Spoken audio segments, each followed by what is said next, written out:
রাজধানীর এই গাবতলী হাটে আজকে প্রচুর পরিমাণ গরুর আমদানি রয়েছে, তবে পক্ষান্তরে সকাল থেকে খুব একটি ক্রেতা আমাদের চোখে পড়েনি। এখানকার বিক্রেতাদের সঙ্গে আমরা কথা বলেছি, তারা যেটি বলছে যে গত কয়েকদিন ধরে বাজারে এই গাবতলী হাটে খুব একটি বেচাকেনা নেই। তারা বিক্রেতারা যেটি আশা করছেন যে কোরবানির ঠিক কয়েকদিন আগে, 2 দিন বা 3 দিন আগে রাজধানীর এই গাবতলী হাট পুরোপুরি জমে ওঠে এবং জমজমাট বেচাকেনা হয়ে থাকে। আসলে তারা যেটি বলছেন যে রাজধানীতে যারা আসলে কুরবানির পশু কিনে থাকেন তাদের বেশিরভাগই আসলে গরু রাখার কোনো জায়গা থাকেন না বলেই তারা কিন্তু আগে আগে কোরবানির পশু ক্রয় করেন না বলে তারা আমাদেরকে জানিয়েছেন।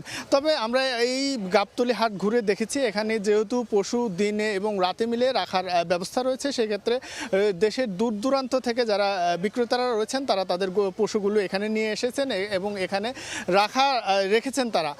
তবে আমরা এখানে দেখেছি যে এই হাটে আমরা তুলনামূলক ছোট গরু আমরা কম দেখছি। এই হাটটিতে যে গরুগুলো উঠেছে তাদের বেশিরভাগই বড় বড় সাইজের গরু কিন্তু এই হাটে তোলা হয়েছে এবং বিক্রেতারা বলছেন যে তারা গরুর যে দাম চাচ্ছেন, যে অল্প কিছু ক্রেতা রয়েছে তারা দাম বলছে খুবই কম, সেই জন্য কিন্তু তারা গরু ছাড়ছেন না এবং রেখে দিচ্ছেন। তারা আরও কিছু ভালো দাম পাওয়ার আশায় বিক্রেতারা তাদের গরুগুলো ধরে রেখেছেন।